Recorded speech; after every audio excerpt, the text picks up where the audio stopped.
분실물 회수율 80%라는 통계가 세계를 충격에 빠뜨렸습니다. 바르셀로나의 IT 기업가 미겔 로드리게스는 이 숫자를 보고 코웃음 쳤습니다.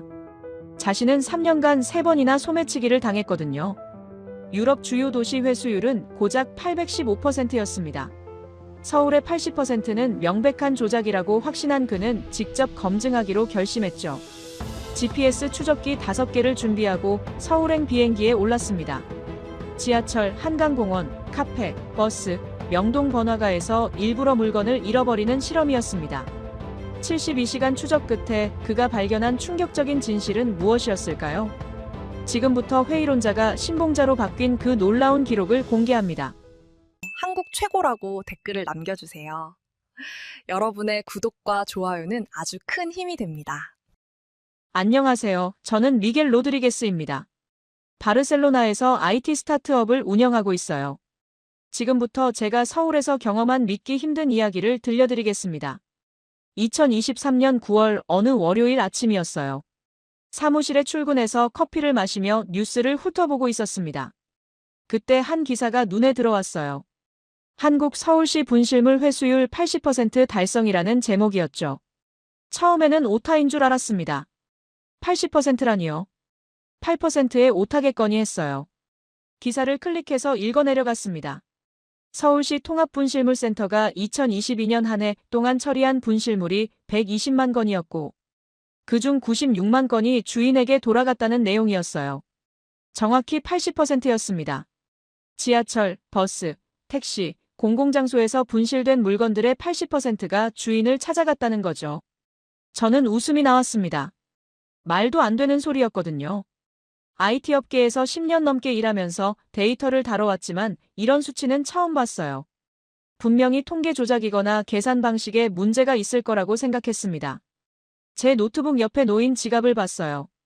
3년 전에 산 지갑이었습니다. 사실 이건 제 4번째 지갑이에요. 왜냐하면 앞에 3개는 모두 도난당했거든요. 첫 번째는 2019년 람블라스 거리에서였습니다. 관광객들로 붐비는 오후였어요. 주머니에 넣어둔 지갑이 사라졌죠. 현금 150유로와 신용카드 3장이 들어있었습니다. 경찰서에 신고했지만 찾을 가망이 없다는 답변만 돌아왔어요. 두 번째는 2020년 지하철 L3 노선에서였습니다. 출근 시간대였고 사람들이 많았어요. 백팩 옆 주머니에 넣어둔 휴대폰이 없어졌습니다. 아이폰 11이었죠. 그때는 파인드 마이 아이폰으로 추적도 해봤는데 이미 꺼져 있었어요. 세 번째는 2021년 카페에서였습니다. 화장실 다녀온 5분 사이에 의자에 걸어둔 백팩이 사라졌어요. 노트북과 태블릿이 들어있었습니다. 총 피해액이 2,000유로가 넘었죠. CCTV를 확인했지만 범인은 모자를 깊게 눌러쓰고 있어서 얼굴을 알아볼 수 없었습니다. 주변 친구들도 비슷한 경험이 많았어요. 동료 하비에르는 작년에 파리에서 여권을 도난당했고 사촌 카를로스는 로마에서 카메라를 잃어버렸습니다. 유럽에서 사는 사람들에게 소매치기나 분실은 일상적인 일이에요. 그래서 80%라는 숫자가 더욱 믿기지 않았습니다. 저는 바로 유럽 주요 도시들의 분실물 회수율을 검색해봤어요. 바르셀로나는 12%였습니다. 파리가 8%, 런던이 15%, 로마는 6%였어요. 가장 높은 런던도 15%에 불과했죠. 그런데 서울은 80%라고요? 5배 이상 차이가 났습니다. 이건 통계적으로 말이 안 됐어요. 같은 대도시인데 이렇게 큰 차이가 날 수 없거든요. 동료들에게 기사를 보여줬습니다. 모두 비슷한 반응이었어요. 말도 안 된다, 조작이다, 계산 방식이 다를 거다, 그런 반응들이었죠. 점심시간에 5명이 모여 이 주제로 토론을 했습니다. 누구도 80%를 믿지 않았어요. 그날 저녁 집에 돌아와서도 계속 생각했습니다. 정말 조작일까요? 아니면 계산 방식이 특이한 걸까요? 궁금증이 커졌어요. IT 기업가로서 데이터의 진실을 확인하고 싶다는 욕구가 생겼습니다. 다음 날 아침 결정했어요. 직접 가서 확인해 보기로요. 서울에 가서 실험을 하는 겁니다. 제가 직접 물건을 잃어버려 보고 정말 돌아오는지 확인하는 거죠. 과학적인 방법으로 검증하는 겁니다. 비행기 티켓을 검색했습니다. 바르셀로나에서 서울까지 직항이 없었어요. 프랑크푸르트나 파리를 경유해야 했습니다. 2주 후 출발 티켓을 예약했어요. 왕복 1,200유로였습니다. 팀원들에게 2주간 한국 출장을 간다고 말했습니다. 신규 시장 조사 차원이라고 설명했죠. 사실 분실물 실험을 하러 간다고 말하면 미쳤다고 할 게 뻔했으니까요. 출발 전까지 철저하게 준비했습니다. GPS 추적기 5개를 주문했어요. 작은 크기의 배터리가 72시간 가는 제품이었습니다. 지갑, 백팩, 이어폰 케이스에 넣을 수 있을 만큼 작았죠. 실험 계획서도 작성했습니다. 언제, 어디서, 무엇을, 어떻게 잃어버릴지 구체적으로 정했어요. 지하철, 카페, 공원, 버스, 번화가 이렇게 5가지 장소를 선정했습니다. 출발 전날 밤 친구 하비에르가 물었어요. 진짜 가는 거야? 미친 짓 같은데? 저는 웃으며 답했습니다. 80%가 진짜인지 가짜인지 확인하고 올게. 내가 3,000유로짜리 노트북을 잃어버려도 돌아온다면 그게 진짜겠지. 하비에르가 고개를 저었습니다. 절대 안 돌아올 거야. 80%는 거짓말이야. 장담하는데 너 서울에서 물건 다 잃어버리고 올 거야. 그렇게 저는 서울행 비행기에 올랐습니다. 가방 안에는 GPS 추적기 5개와 실험용 물건들이 들어있었어요. 80%라는 숫자의 진실을 밝혀내겠다는 결심과 함께요. 인천공항에 도착한 건 금요일 오후 4시였습니다. 12시간 비행이었지만 흥분 때문인지 피곤하지 않았어요. 입국 심사를 마치고 수화물을 찾았습니다. 캐리어 하나와 백팩 하나가 전부였죠. 공항철도 매표소로 갔습니다. 서울역까지 가는 직통열차 표를 샀어요. 9,000원이었습니다. 유로로 환산하니 약 6유로 정도였죠. 바르셀로나 공항철도보다 저렴했습니다. 열차 안에서 가방을 열어 실험 도구들을 확인했습니다. GPS 추적기 5개가 작은 파우치에 담겨 있었어요. 각각 번호가 붙어 있었습니다. 1번은 지갑용, 2번은 백팩용, 3번은 아이패드용, 4번은 이어폰용, 5번은 예비용이었죠. 휴대폰으로 추적 앱을 열었습니다. 5개 신호가 모두 정상적으로 잡혔어요. 배터리도 100%였습니다. 72시간 동안 작동할 수 있었죠. 지도상에서 제 위치가 실시간으로 표시되고 있었습니다. 43분 후 서울역에 도착했습니다. 역 안이 정말 컸어요. 표지판을 따라 지하철 4호선으로 환승했습니다. 명동 근처에 예약한 호텔로 가기 위해서였죠. 호텔 체크인을 마치고 짐을 풀었습니다. 그리고 노트북을 열어 서울 지하철 노선도를 다시 확인했어요. 출발 전에 이미 조사는 끝냈지만 현장에서 한 번 더 점검하는 게 중요했습니다. 2호선이 가장 혼잡한 노선이라는 정보를 확인했습니다. 서울의 주요 환승역들을 거치고 하루 승객 수가 200만 명이 넘었어요. 바르셀로나 전체 지하철 승객 수와 비슷한 수준이었죠. 홍대 입구역에서 합정역 구간을 선택했습니다. 한 정거장 거리였고 퇴근 시간대에 가장 붐빈다는 정보가 있었어요. 실험 조건으로 완벽했습니다. 사람이 많을수록 분실물이 발견될 가능성도 높으니까요. 지갑을 꺼냈습니다. 오래된 검은색 가죽 지갑이었어요. 바르셀로나에서 쓰던 건데 이번 실험을 위해 가져왔습니다. 안에 현금 10만 원을 넣었어요. 약 70유로 정도였죠. 신용카드 한 장과 명함도 넣었습니다. GPS 추적기 1번을 지갑 안쪽 주머니에 조심스럽게 넣었습니다. 두께가 3mm밖에 안 돼서 겉으로는 전혀 티가 나지 않았어요. 지갑을 닫고 무게를 확인해봤는데 평소와 똑같았습니다. 휴대폰으로 추적 앱을 다시 열었습니다. 지갑의 위치가 정확하게 표시됐어요. 호텔 방 안책상 위치까지 정확했습니다. 신호 강도도 완벽했죠. 시계를 봤습니다.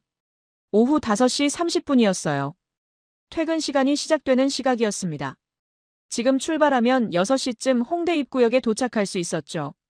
완벽한 타이밍이었습니다. 옷을 갈아입고 호텔을 나섰습니다. 명동역에서 4호선을 타고 동대문역 사문화공원역에서 2호선으로 환승했어요. 익선동 방향 열차에 올랐습니다.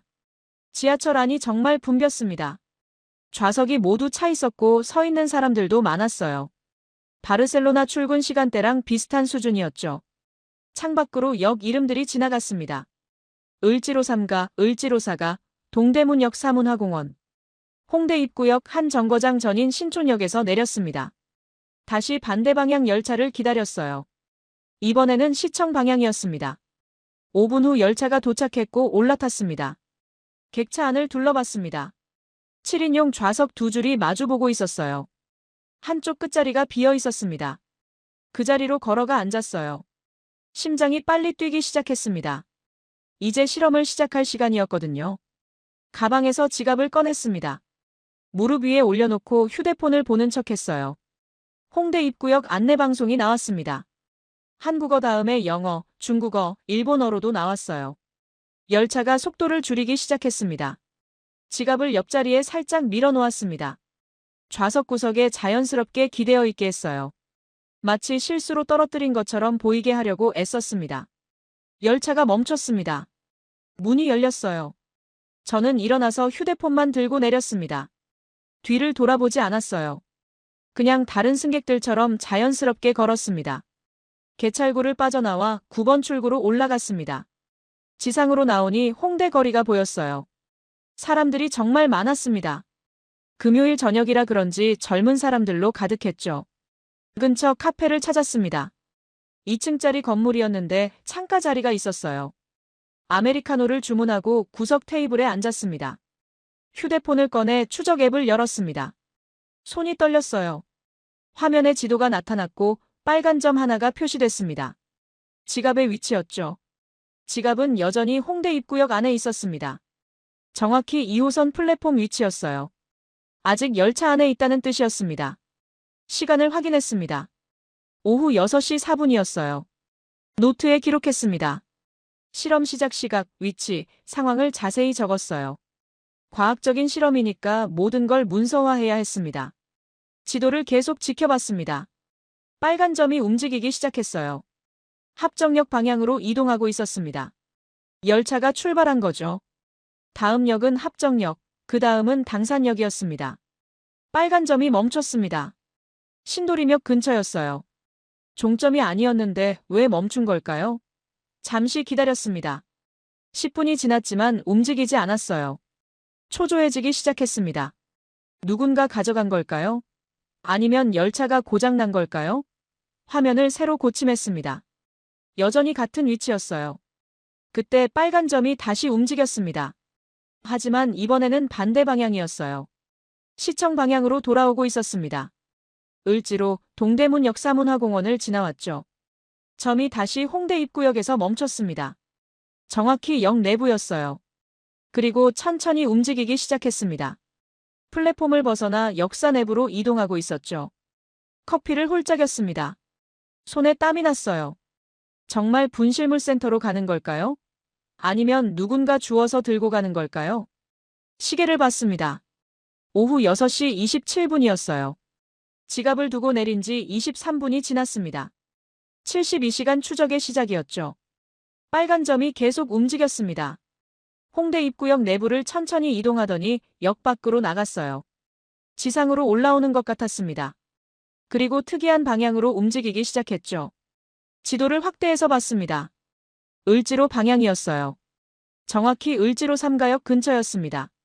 바로 서울시 통합분실물센터가 있는 곳이었죠. 출발 전에 조사할 때 확인했던 위치였습니다. 믿을 수가 없었습니다. 정말 분실물센터로 가고 있는 거예요. 빨간 점이 을지로 3가역에서 멈췄습니다. 정확히 분실물센터 건물 좌표였어요. 시계를 다시 확인했습니다.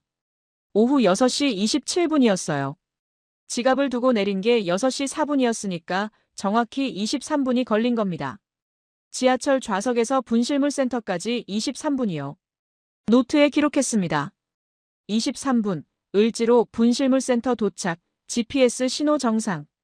손이 떨렸어요. 이게 정말 일어나고 있는 일인지 확인하고 싶었습니다. 추적 앱을 계속 켜둔 채로 카페에 앉아 있었습니다. 혹시 다시 움직일지도 몰랐거든요. 1시간을 더 기다렸어요. 하지만 빨간 점은 움직이지 않았습니다. 계속 같은 위치에 있었죠. 저녁 8시가 넘어서 카페를 나왔습니다. 호텔로 돌아가는 지하철 안에서도 계속 앱을 확인했어요. 지갑은 여전히 을지로에 있었습니다. 분실물센터 운영 시간이 끝났으니 내일까지는 그곳에 있겠죠. 호텔방에 돌아와 노트북을 열었습니다. 오늘 실험 결과를 정리하기 시작했어요. 엑셀 파일을 만들어 시간, 장소, 경과, 결과를 입력했습니다. 바르셀로나에 있는 하비에르에게 메시지를 보냈습니다. 첫 실험 완료. 지갑이 23분 만에 분실물 센터 도착. 내일 찾으러 간다. 곧 답장이 왔어요. 진짜? 믿을 수 없는데. 내일 결과 알려줘. 다음 날 아침 일찍 일어났습니다. 씻고 옷을 입고 을지로로 향했어요. 명동역에서 2호선을 타고 을지로 3가역에서 내렸습니다. 6번 출구로 나와 지도를 보며 걸었어요. 10분쯤 걸으니 건물이 나왔습니다. 서울교통공사 을지로 분실물센터라는 간판이 보였어요. 3층 건물이었습니다. 입구로 들어갔죠. 1층 로비에 안내 데스크가 있었습니다. 직원이 앉아 있었어요. 영어로 말했습니다. 안녕하세요. 어제 지하철에서 잃어버린 지갑을 찾으러 왔습니다. 직원이 미소 지으며 답했습니다. 여권 보여주시겠어요? 여권을 건넸어요. 직원이 컴퓨터로 뭔가 검색하기 시작했습니다. 언제 어디서 잃어버리셨나요? 어제 저녁 6시쯤이요. 2호선 홍대 입구역에서 합정역 구간이었습니다. 검은색 가죽 지갑이에요. 직원이 계속 화면을 보며 입력하더니 고개를 끄덕였습니다. 있네요. 잠시만 기다려주세요. 심장이 뛰었습니다. 정말 있다고요? 직원이 뒤쪽 보관실로 들어갔어요. 2분쯤 지나 돌아왔습니다. 손에 투명한 비닐봉지를 들고 있었죠. 이거 맞으세요? 제 지갑이었습니다. 투명 봉지 안에 검은색 가죽 지갑이 그대로 들어 있었어요. 비닐봉지에는 접수 번호와 날짜가 적혀 있었습니다. 네, 맞습니다. 목소리가 떨렸어요. 직원이 서류를 하나 내밀었습니다. 여기 서명해 주시고 지문 날인해 주세요. 신분 확인 절차예요. 서류에 서명하고 지문을 찍었습니다. 직원이 지갑을 건네줬어요. 확인해 보세요. 비닐을 뜯고 지갑을 열었습니다. 10만 원이 그대로 있었어요. 신용카드도 있었고 명함도 있었습니다. GPS 추적기도 그대로였죠. 돈까지 다 있네요. 제가 말했습니다. 직원이 당연하다는 표정으로 답했어요. 저희가 접수한 물건은 주인께 그대로 돌려드립니다. 감사합니다. 정말 감사합니다. 계속 감사 인사를 했어요. 직원이 웃으며 천만에요라고 말했습니다. 밖으로 나왔습니다. 지갑을 손에 들고 한동안 서 있었어요. 23분 만에 분실물센터로 갔고 하루 만에 제 손에 돌아왔습니다. 현금까지 한 푼도 빠짐없이요. 근처 벤치에 앉았습니다. 노트북을 열어 결과를 기록했어요. 실험 1 성공. 23분 만에 센터 도착. 24시간 만에 회수. 현금 손실 없음. 하지만 여전히 확신이 서지 않았습니다. 이건 운일 수도 있었어요. 마침 정직한 청소 직원이 발견했을 수도 있죠. 한 번의 성공으로 80% 통계를 증명할 수는 없었습니다. 하비에르에게 사진을 보냈습니다. 지갑 사진과 센터 영수증 사진이었어요. 곧 답장이 왔습니다. 와, 진짜 찾았네. 근데 이건 운이 좋았던 거 아냐? 한 번으로는 부족해. 맞는 말이었습니다. 과학적 실험은 반복 가능해야 했어요. 한 번의 성공은 우연일 수 있었습니다. 더 많은 실험이 필요했죠. 노트를 펼쳤습니다. 실험 계획 2, 3, 4, 5를 다시 확인했어요. 한강공원, 카페, 버스, 번화가. 4곳이 더 남아 있었습니다. 각각 다른 환경이었고 난이도도 달랐죠. 특히 번화가 실험이 궁금했습니다. 명동이나 강남 같은 곳에서 지갑을 놔두면 어떻게 될까요? 사람이 많고 관광객도 많은 곳이었죠. 바르셀로나 람블라스 거리 같은 곳이었습니다. 호텔로 돌아가는 길에 편의점에서 물건을 샀습니다. 새 백팩과 이어폰 케이스였어요. 실험 2사에 사용할 물건들이었죠. 아이패드는 이미 가져왔고요. 그날 저녁 실험 1을 준비했습니다. GPS 추적기 2번을 백팩 안쪽 주머니에 넣었어요. 배터리를 충전하고 신호를 확인했습니다. 모두 정상이었죠. 내일은 한강공원입니다. 일요일 오후에 벤치에 백팩을 놔두는 거예요. 노트북과 카메라까지 넣어둘 계획이었습니다. 총 가치가 2,000유로가 넘었죠. 만약 이것도 돌아온다면요? 그러면 80%가 진짜일지도 모릅니다. 하지만 아직은 확신할 수 없었어요. 한 번은 운이었을 수 있으니까요. 일요일 아침 날씨가 좋았습니다. 맑은 하늘에 구름 한 점 없었어요. 한강공원 실험을 하기에 완벽한 날이었죠. 호텔에서 체크아웃하고 여의도 근처 게스트하우스로 짐을 옮겼습니다. 한강이 가까운 숙소였어요. 백팩을 준비했습니다.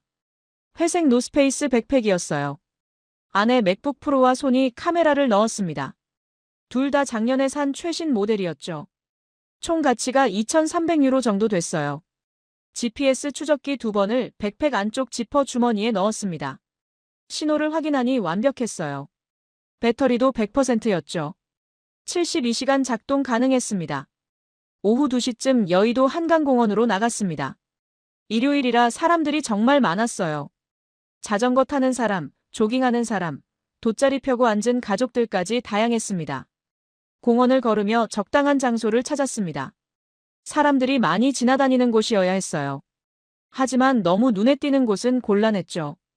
자연스럽게 입고 간 것처럼 보여야 했습니다. 나무 그늘 아래 벤치를 발견했습니다. 강변 산책로 옆이었어요. 사람들이 계속 지나다녔지만 벤치에는 아무도 없었습니다. 완벽한 장소였죠. 벤치에 앉아 10분 정도 휴대폰을 봤습니다. 주변 사람들이 저를 의식하지 않을 때까지 기다렸어요. 그리고 백팩을 벤치 구석에 놓고 일어났습니다. 근처 편의점으로 걸어갔습니다. 음료수를 사서 밖으로 나왔어요. 벤치에서 50m 정도 떨어진 곳에 앉았습니다. 백팩이 보이는 위치였죠. 휴대폰으로 추적 앱을 열었습니다. 빨간 점이 벤치 위치에 정확히 표시됐어요. 시간을 확인했습니다. 오후 2시 37분이었습니다. 30분을 기다렸습니다. 사람들이 계속 벤치 앞을 지나갔어요. 누군가 벤치에 앉았다가 일어나기도 했습니다. 하지만 백팩을 건드리는 사람은 없었죠. 1시간이 지났습니다. 여전히 백팩은 그대로였어요. 지나가던 아주머니 한 분이 백팩을 보고 멈춰 섰습니다. 주변을 두리번거리더니 그냥 지나갔어요. 오후 4시가 됐습니다. 공원 관리 직원으로 보이는 사람이 쓰레기를 수거하며 지나갔어요. 벤치 근처에 왔을 때 백팩을 발견했습니다. 주변을 살피더니 백팩을 들어올렸죠. 추적 앱을 확인했습니다. 빨간 점이 움직이기 시작했어요. 공원 내부를 천천히 이동하고 있었습니다. 관리사무소 방향이었죠. 30분 후 빨간 점이 멈췄습니다. 여의도 한강공원 관리사무소 위치였어요. 출발 전에 조사했던 곳이었습니다. 시간을 기록했습니다. 백팩을 놓은 지 1시간 23분 만이었어요. 노트에 적었습니다. 실험 2 한강공원 1시간 23분 관리사무소 도착. 이제 다음 실험을 준비할 시간이었습니다. 다음 날 월요일 강남으로 갔습니다. 실험 3를 위해서였어요. 카페에 아이패드를 놓고 오는 겁니다. 강남역 근처는 카페가 정말 많았죠. 2층짜리 카페를 골랐습니다. 창가 자리에 앉아 아메리카노를 주문했어요. 아이패드를 꺼내 테이블에 놓았습니다. GPS 추적기 3번이 케이스 안에 들어있었죠. 1시간 동안 노트북으로 작업했습니다. 주변에 사람들이 많았어요. 대부분 노트북이나 태블릿을 사용하고 있었습니다. 저도 그들 중 한 명처럼 보였죠. 화장실에 간다는 핑계로 일어났습니다. 아이패드는 테이블에 그대로 두고요. 노트북과 가방만 들고 나왔습니다. 계단을 내려가 카페를 나갔어요. 근처 다른 카페로 들어갔습니다. 창가 자리에 앉아 추적 앱을 켰어요. 빨간 점이 보였습니다. 아직 테이블 위에 있었죠. 30분을 기다렸습니다. 점이 움직이지 않았어요. 1시간이 지났습니다. 여전히 같은 위치였죠. 카페 직원도 발견하지 못한 걸까요? 오후 6시가 됐습니다. 카페 영업 종료 시간이었어요. 추적 앱을 확인했습니다. 빨간 점이 움직이기 시작했어요.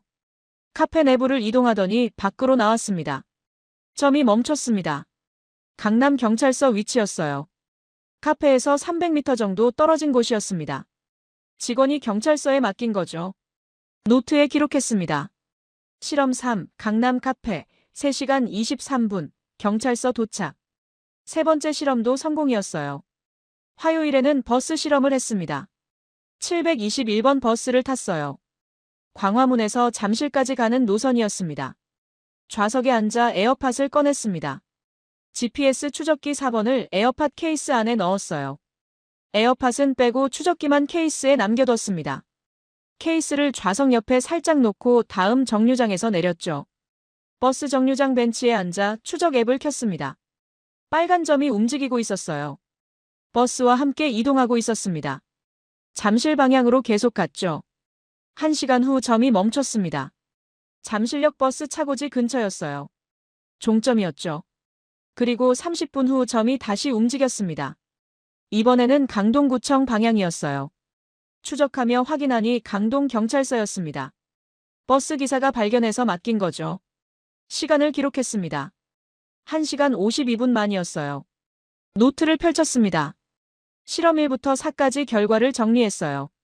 지하철 지갑 23분, 한강 백팩 1시간 23분, 카페 아이패드 3시간 23분, 버스 에어팟 1시간 52분. 4번 모두 성공이었습니다.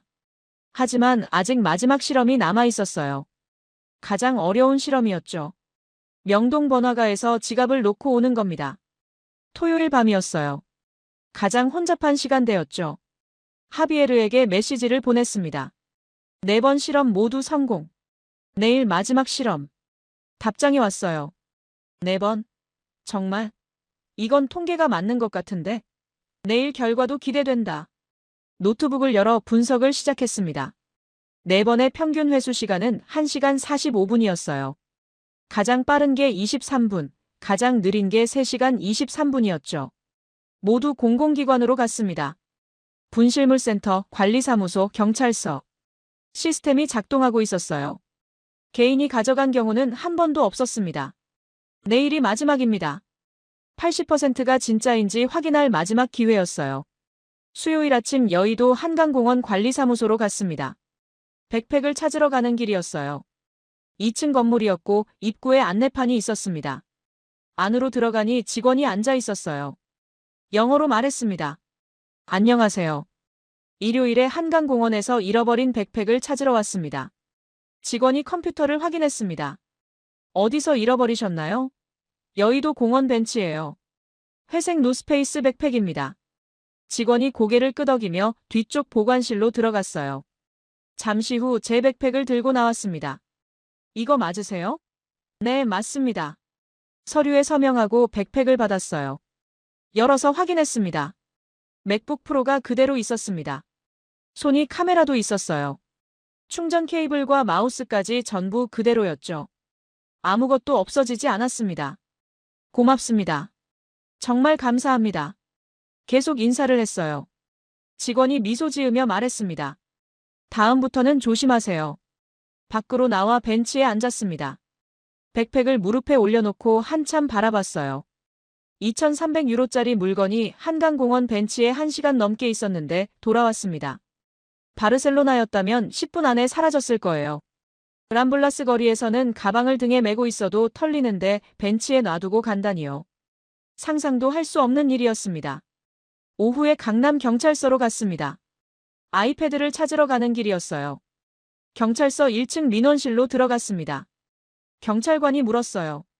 무슨 일로 오셨나요? 월요일에 강남역 근처 카페에서 잃어버린 아이패드를 찾으러 왔습니다. 경찰관이 컴퓨터를 확인했어요. 어느 카페였나요? 이름이 기억나지 않는데 강남역 2번 출구 근처였어요. 경찰관이 검색하더니 찾았다는 표정을 지었습니다. 카페 직원분이 어제 맡기신 거 있네요.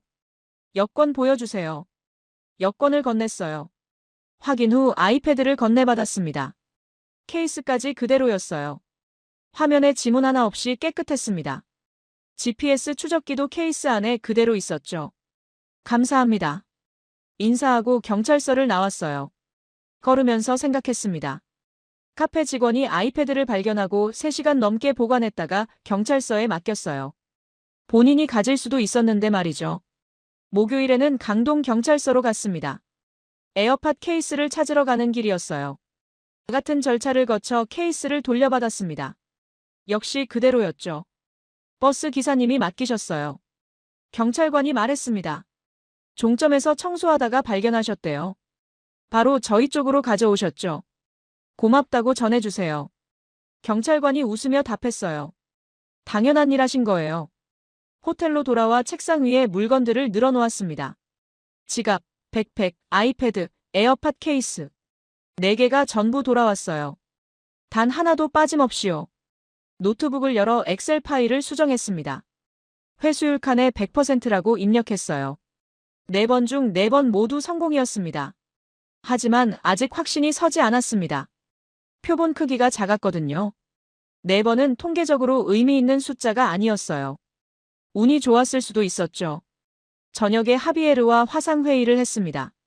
바르셀로나는 오전이었어요. 하비에르 외에 동료 3명이 더 참석했습니다. 미겔, 진짜야? 4개 다 찾았어? 하비에르가 물었어요. 네, 전부 찾았어요. 현금까지 그대로였고요. 화면에 물건들을 보여줬습니다. 믿을 수가 없는데.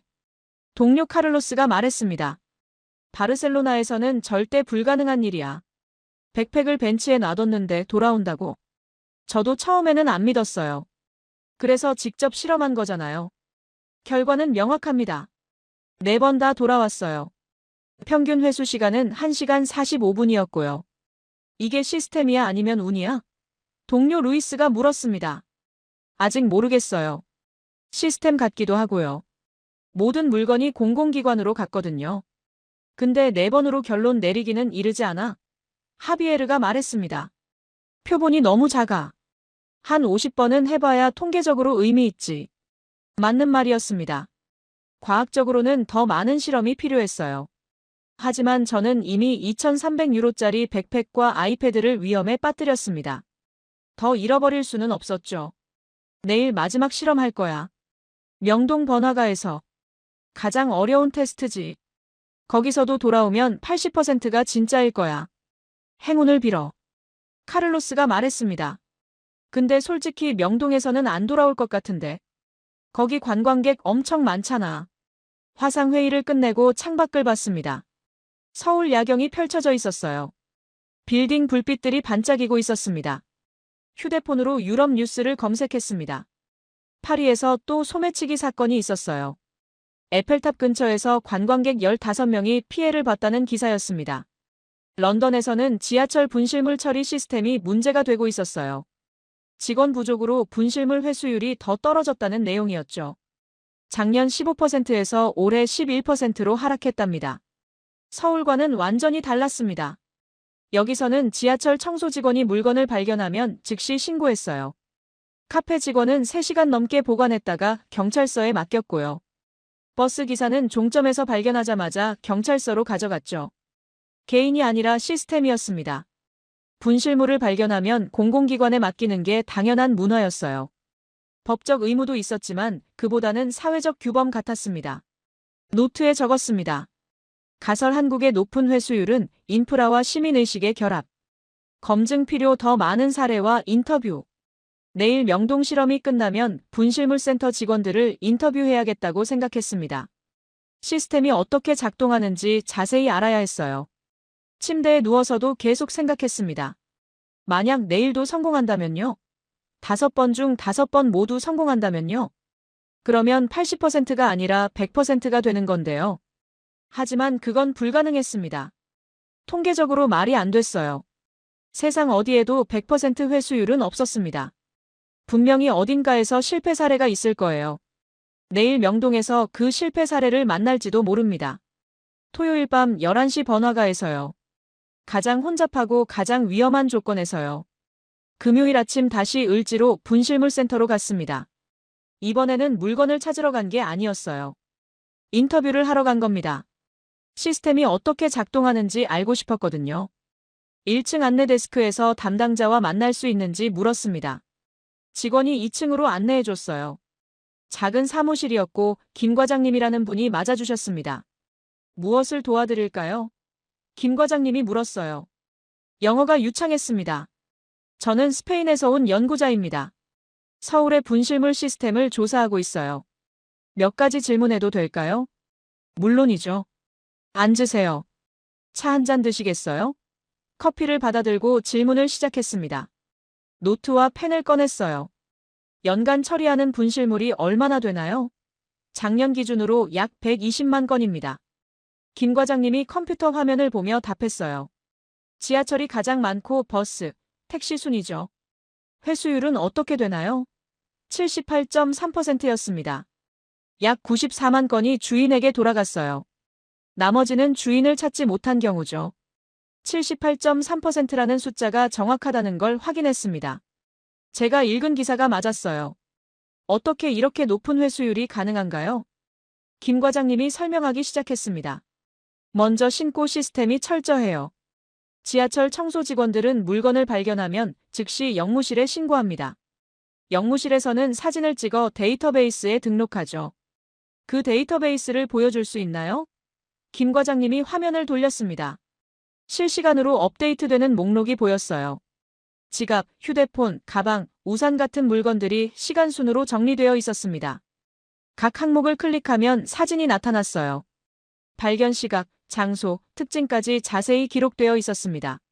주인이 찾으러 오면 이 정보로 확인하는 거죠. 보관 기간은 얼마나 되나요? 3개월입니다. 그동안 주인이 안 찾으면 경매로 넘어가거나 폐기돼요. 하지만 대부분 한 달 안에 찾아가십니다. CCTV도 활용하나요? 네. 신용카드나 신분증이 없는 물건은 CCTV로 주인을 찾아요. 분실 시각과 장소를 특정하면 영상 확인이 가능하거든요. 놀라운 시스템이었습니다. 바르셀로나에는 이런 게 없었어요. 분실물 센터는 있지만 데이터베이스가 통합되어 있지 않았죠. 각 지하철역마다 따로 관리했고 확인하려면 일일이 전화해야 했습니다. 직원들 교육은 어떻게 하나요? 연 2회 필수 교육이 있습니다. 분실물 처리 절차와 개인정보 보호 교육이죠. 특히 현금이나 귀중품은 즉시 봉인해서 센터로 보내도록 훈련받아요. 감사합니다. 정말 도움이 됐어요. 김 과장님과 악수하고 센터를 나왔습니다. 노트에 빼곡하게 메모가 적혀 있었어요. 오후에는 홍대 입구역으로 갔습니다. 지하철 청소 담당자를 인터뷰하고 싶었거든요. 영무실에 가서 사정을 설명했습니다. 직원이 청소 담당 이 씨를 불러줬어요. 안녕하세요. 몇 가지 여쭤봐도 될까요? 이 씨가 고개를 끄덕였습니다. 저는 통역 앱을 켜서 대화를 시작했어요. 분실물을 자주 발견하시나요? 네. 거의 매일이에요. 지갑, 휴대폰, 우산이 제일 많아요. 이 씨가 답했습니다. 발견하면 어떻게 하시나요? 즉시 영무실에 갖다 드려요. 사진 찍고 기록하고 센터로 보내죠. 당연한 일이에요. 당연하다는 말이 인상적이었습니다. 바르셀로나에서는 당연하지 않았거든요. 청소 직원이 물건을 발견하면 본인이 가지는 경우도 많았어요. 가져가고 싶은 생각은 안 드세요? 물어봤습니다. 이 씨가 고개를 저었어요. 남의 물건인데요. 주인이 찾아가야죠. 가져가면 범죄예요. 그 말에 깊은 인상을 받았습니다. 법적 의무보다는 도덕적 확신이었어요. 남의 물건은 돌려줘야 한다는 기본적인 믿음이었죠. 혹시 주변에서 물건 가져간 사람 본 적 있나요? 없어요. 다들 신고해요. 안 그러면 CCTV에 찍히고 문제되거든요. CCTV가 억제 효과도 있다는 걸 확인했습니다. 서울 지하철에는 모든 구간에 CCTV가 설치되어 있었어요. 사각지대가 거의 없었죠. 감사합니다. 많은 도움이 됐어요. 이 씨와 악수하고 역을 나왔습니다. 노트에 추가로 적었어요. 청소 직원의 인식 신고가 당연한 의무. 저녁에는 홍대 근처 편의점으로 갔습니다. GS25였어요. 사장님으로 보이는 분이 계산대에 앉아 있었습니다. 실례합니다. 질문 좀 해도 될까요? 사장님이 고개를 들었어요. 저는 다시 통역 앱을 켰습니다. 손님들이 물건을 두고 가는 경우가 많나요? 네. 일주일에 서너 번은 있어요. 휴대폰, 지갑, 우산 같은 거요. 그러면 어떻게 하시나요? 보관해뒀다가 손님이 찾으러 오면 돌려드려요. 며칠 지나도 안 오면 경찰서에 맡기고요. 그냥 가질 수도 있잖아요. 왜 보관하세요? 사장님이 의아하다는 표정을 지었습니다. 손님 물건인데요. 당연히 돌려드려야죠. 또 당연하다는 말이었습니다. 여기서는 분실물을 돌려주는 게 특별한 일이 아니었어요. 기본적인 행동이었죠. 지난달에는 노트북을 맡았어요. 손님이 테이블에 두고 가셨거든요.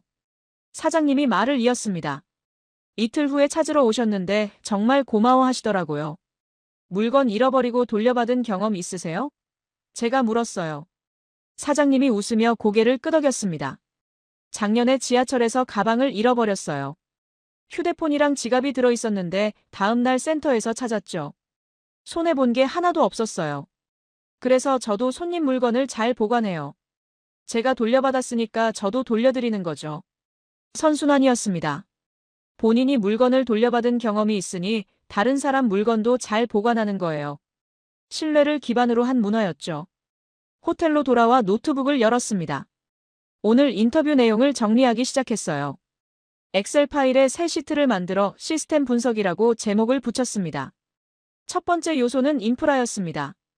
통합 데이터베이스, CCTV 네트워크, 실시간 신고 시스템이 있었어요. 기술적 기반이 탄탄했죠. 두 번째는 제도였습니다. 직원 교육, 법적 의무, 보관 절차가 명확했어요. 누가 어떻게 해야 하는지 규정이 있었습니다. 세 번째는 문화였습니다. 이게 가장 중요했어요. 사람들이 분실물을 돌려주는 걸 당연하게 여겼습니다. 법 때문이 아니라 도덕적 확신 때문이었죠. 바르셀로나와 비교했습니다. 우리는 인프라도 부족했지만 문화가 달랐어요. 분실물을 발견하면 행운이라고 생각했습니다. 가져가도 된다고 여겼죠. 하지만 서울에서는 달랐습니다. 분실물을 발견하면 책임이라고 생각했어요. 주인에게 돌려줘야 한다고 믿었죠. 내일 마지막 실험입니다. 명동 번화가에서요. 그리고 결론을 내려야 했습니다. 80%가 진짜인지 왜 가능한지요. 토요일 밤 10시 30분 명동에 도착했습니다. 거리가 사람들로 가득했어요. 관광객들이 쇼핑하고 길거리 음식을 먹고 있었습니다. 금요일보다 더 붐볐죠. 노점상들이 줄지어 있었습니다. 떡볶이, 핫도그, 과일 주스를 파는 가게들이었어요. 한 노점 앞에 작은 테이블이 있었습니다. 손님들이 서서 먹을 수 있게 만든 테이블이었죠. 새 지갑을 꺼냈습니다. 실험용으로 산 갈색 지갑이었어요. 안에 5만 원과 명함을 넣었습니다. GPS 추적기 5번도 넣었죠. 노점에서 떡볶이를 샀습니다.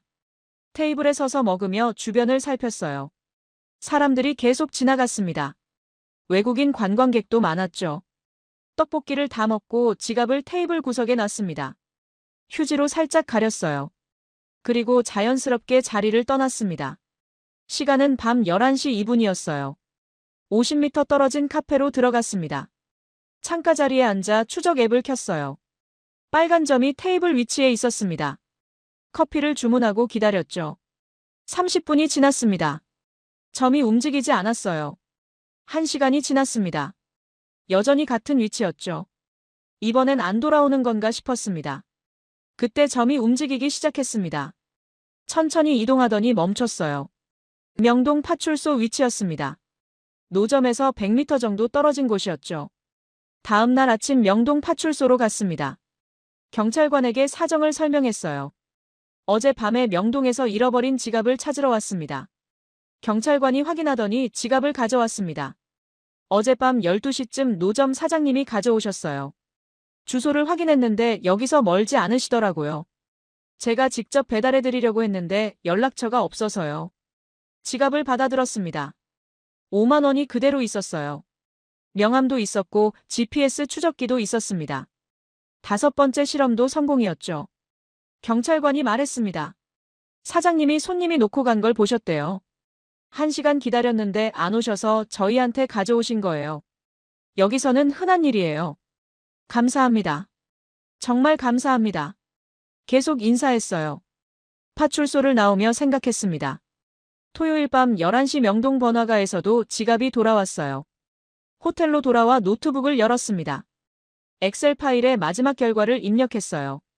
실험 후 명동 번화가 1시간 정확히 파출소 도착. 회수율 100%라고 적었습니다. 5번 모두 성공이었습니다. 통계는 정확했어요. 아니, 오히려 과소평가됐습니다. 80%가 아니라 제 경험으로는 100%였으니까요. 일주일 동안 분석 보고서를 작성했습니다. 한국 분실물 시스템의 성공 요인을 정리했어요. 첫째, 통합 데이터베이스와 실시간 신고 시스템. 둘째, CCTV 인프라와 명확한 처리 절차. 셋째, 분실물을 돌려주는 게 당연하다는 시민의식. 넷째, 신뢰 문화와 선순환 구조였습니다. 바르셀로나로 돌아가기 전날 하비에르에게 전화했습니다. 5번 다 성공했어. 80%가 맞아. 아니, 내 경험으로는 100%야. 믿을 수가 없는데. 하비에르가 답했어요. 정말이야. 보고서 다 작성했어. 바르셀로나 시정부에 제안할 거야. 한국 시스템 벤치마킹 하자고. 바르셀로나에 돌아와 시정부에 보고서를 제출했습니다. 3개월 후 답변이 왔어요. 한국 시스템 도입을 검토하겠다고 했습니다. 담당자가 서울 방문을 원한다고도 했죠. 그해 12월 다시 서울에 왔습니다. 이번에는 바르셀로나 시청 담당자 3명과 함께였어요. 분실물 센터를 방문하고 시스템을 배웠습니다. 을지로 센터 앞에 섰습니다. 석 달 전 지갑을 찾으러 왔던 곳이었죠. 이번에는 관찰자가 아니라 배우는 사람으로 왔습니다. 김 과장님이 다시 맞아줬어요. 또 오셨네요. 이번에는 동료분들과 함께시군요. 네. 바르셀로나에도 이런 시스템을 만들고 싶어요. 좋은 생각이에요. 저희가 도와드리겠습니다. 김 과장님이 웃으며 말했습니다. 처음에 조사하러 오셨을 때는 의심하는 눈빛이었는데 이제는 배우러 오셨네요. 처음에는 80%가 거짓말인 줄 알았어요. 하지만 제가 틀렸죠. 통계는 정확했고 시스템은 실제로 작동했습니다. 이제 바르셀로나에도 이걸 만들고 싶어요. 3년이 지난 지금 바르셀로나 분실물 회수율은 35%까지 올랐습니다. 여전히 서울의 절반도 안 되지만 예전 12%보다는 훨씬 나아졌어요.